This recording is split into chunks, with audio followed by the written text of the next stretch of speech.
అందరికీ హాయ్ అండి. ఇది వచ్చేసి IIT Dharwad, Indian Institute of Technology Dharwad permanent campus.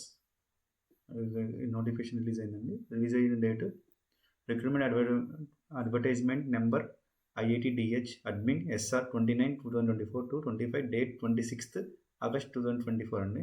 ఇది వచ్చేసి పర్మనెంట్ జాబ్ అండి. ఇలా వేరియస్ జాబ్స్ ఉన్నాయి, కానీ కొన్నిటికి మనకి ఎక్స్పీరియన్స్ రావడం వల్ల మనం ఈ జాబ్స్ అన్ని స్కిప్ చేసి ఓన్లీ మనకి అవసరమైన జూనియర్ అసిస్టెంట్ తీసుకుంటున్నామండి. జూనియర్ అసిస్టెంట్ పోస్ట్ వచ్చి 3 ఉన్నాయండి ఈ పర్మనెంట్ జాబ్స్. ఒకటి వచ్చేసి అన్రిజర్వ్డ్ కేటగిరీ కింద చేశారండి, ఒకటి వచ్చేసి STకి ఇచ్చారు, ఒకటి EWSకి ఇచ్చారండి. టోటల్ 3.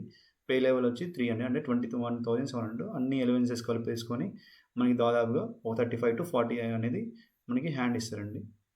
అండ్ వీటికి వచ్చి ఎడ్యుకేషన్ క్వాలిఫికేషన్ చూద్దామండి. థర్డ్ వన్, జూనియర్ అసిస్టెంట్ వచ్చేసి bachelor degree with at least 55% of marks or equivalent CGPA అని ఇచ్చారండి. డిజరబుల్ ఏంటంటే excellent written and verbal communication skills and working experience in a computerized environment. Upper age limit వచ్చేసి 27 అండి. Age relaxations అనేవి ఉంటాయి. SC ST వాళ్ళకి 5 years ఉంటుందండి. OBC వాళ్ళకి 3, OBC EWS వాళ్ళకి 3 years అనేది ఏజ్ రిలాక్షన్ అనేది ఉంటుందండి. మీద అన్నిటికీ ఎక్స్పీరియన్స్ అవ్వడం వల్ల మనం ఇవన్నీ జాబ్స్ అన్ని స్కిప్ చేస్తున్నాము. ఎవరికైనా జాబ్స్ నేను పెడతానండి నోటిఫికేషన్ అనేది. మీకు ఎవరికైనా ఇంట్రెస్ట్ ఉంటే ఒకసారి చెక్ చేసుకోండి. అండ్ గ్రాస్ ఎలిమెంట్లో వచ్చేసి మన పే అనుకున్నాం కదా, ఏమేమి వస్తాయంటే admissible benefits include basic pay, DA అనే dearness allowance, house rent allowance and transport allowance as per the government of India rules and the applicable at Dharwad Karnataka. ఇది వచ్చేసి కర్ణాటకలో పోస్టింగ్ ఉంటుందండి, పర్మనెంట్గా అక్కడే ఉండిపోవాల్సింది. ఇది వచ్చేసి ఇదండి. నెక్స్ట్ అప్లికేషన్ ఫీ వచ్చేసి 500 ఉందండి, మనకి ఇచ్చారు ఇక్కడ. Application should tender application fee 500. Only online మోడ్లే అండి, మనం ఎలాంటి జిరాక్స్ తీసుకొని సెండ్ చేయాల్సిన అవసరం లేదు. అండ్ దీనికి వచ్చేసి 2 tiers అనే ఎగ్జామ్ ఉంటుందండి. ఇక్కడ ఫర్ పే లెవెల్ 3 and 6 అని ఇచ్చారు, అంటే మనం పే లెవెల్ 3లో ఉన్నామండి. phase 1, phase 2 అనేది ఇచ్చాడండి.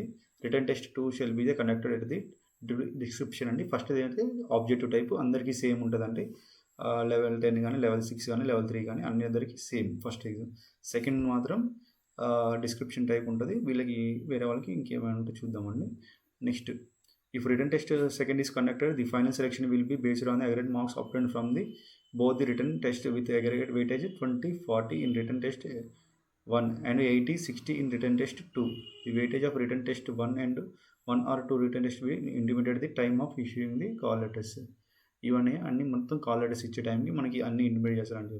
20 to 40% ఫస్ట్ పేపర్లో కానీ, ఈ ఒక 20% తీసుకుంటే ఇక్కడ 80% వస్తుందండి. ఇక్కడ ఒక ఫస్ట్ పేపర్లో 40% తీసుకుంటే 60% వస్తుంది. వాళ్ళు కాల్ లెటర్ ఇచ్చే ముందు ఎలా తీసుకున్నారో కన్సిడర్ చేశారో మనకి అనేది ముందే చెప్తారంట.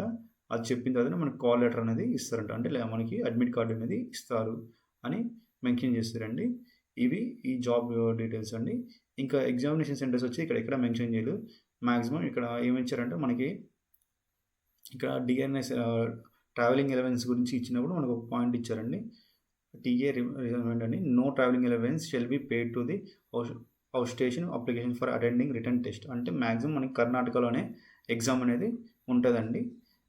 ఇక్కడ అంటే మనకి ఎలాంటి వాళ్ళు ప్రొవైడ్ చేయమని ముందే చెప్పేశారు. అందుకోసం మనకి మ్యాక్సిమం మనమే చూసుకోవాలి. అంటే మనం అకామిడేషన్ అండ్ ట్రావెలింగ్ అనేది మన చేతుల్లోనే ఉన్నది, మనమే వెళ్ళి మన డబ్బులతో వెళ్ళాలి. థ్యాంక్ యూ అండి.